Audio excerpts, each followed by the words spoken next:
સુભાષભાઈ, હું તમને એક જોરદાર વાત કરું છું, બરાબર? આજે તમે જેને જુઓ એને કોઈક ભાઈ કોઈક રોમાપીર જાય છે, કોઈક દ્વારકા જાય છે, કોઈક સોમનાથ જાય છે, કોઈક અંબાજી જાય છે.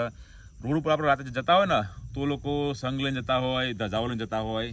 જો કોઈક ખટું શ્યામની રીલ મૂકે, જો એક બધા ભક્તો જ ભક્તો છે. દુનિયામાં એવું લાગે કે તને સતયુગ આવી ગયો, બધા આટલા ભગતો થઈ ગયા, બરાબર? પણ હું મારા અનુભવની વાત કરું, તમને ખોટું લાગવું તો લગાડી દેજો. હું એક વખતે હારાબારે ઘેર જો, બરાબર? ભૂખ લાગી હતી ને આખા દિવસનું ખાધું કોઈ નહોતું, એટલે ઘરમાં જોયું ને તો ખાલી ખીચડી પર રહી હતી.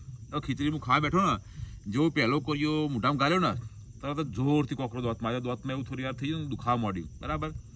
પછી મને વિચાર આવ્યો કે હારું દુનિયામાં આટલા બધા ભગત માણસ થઈ ગયા છે, જેને તેને જોઈએ ભક્તિની વાતો કરે, ભક્તિનો સ્ટેટસ મૂકે છે, ભક્તિની રીલો મૂકે છે.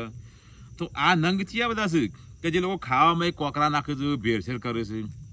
આજે આપણા બધા લોકોના બતાવવાના દોત અને ખરેખર ચાબવાના દોત અલગ છે.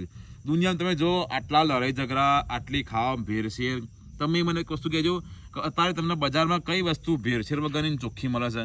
આજે માણસ એટલો સ્વાર્થી થઈ ગયો છે ને કે એની કોઈ સીમા જ નહીં. બોલો, ખાવાની વસ્તુમાં ભેળસેળ, અને ભેળસેળ તો મેલો યાર, આખી વસ્તુ ડુપ્લિકેટ લોકો બનાવે છે, બોલો. અને આપણે ભક્તિનો ઢોંગ લઈને ફરીએ છીએ. ભાઈ, સંત બનવાની જરૂર નહીં, તમે સીધા બનો. સાધુ બનવાની જરૂર, તમે ખાલી સીધા બનો, માણસ બનો તો બહુ થઈ ગયું. તમે ધર્મનું કામ ના કરો, માતાજીના મંદિર ના જાઓ, પૂજાપાઠ ના કરો, નહીં પણ ખાલી આ ખોટું કામ બંધ કરી દો તો ભગવાન તમારા ઉપર પ્રસન્ન જ છે. ભગવાન રાજી તમારા ઉપર. ભાઈ, દુનિયાને દેખાવા કરવા માટે મોજ શોખ મસ્તીના નામે ઢોંગ કરો. હું તો ભગત છું, ખોટું આ હવે કોઈ બોલવું નહીં વધારે. એટલે હું શું કહેવા માગું એ તમે સમજી જ જાઓ સારી રીતે, બરાબર? જય માતાજી.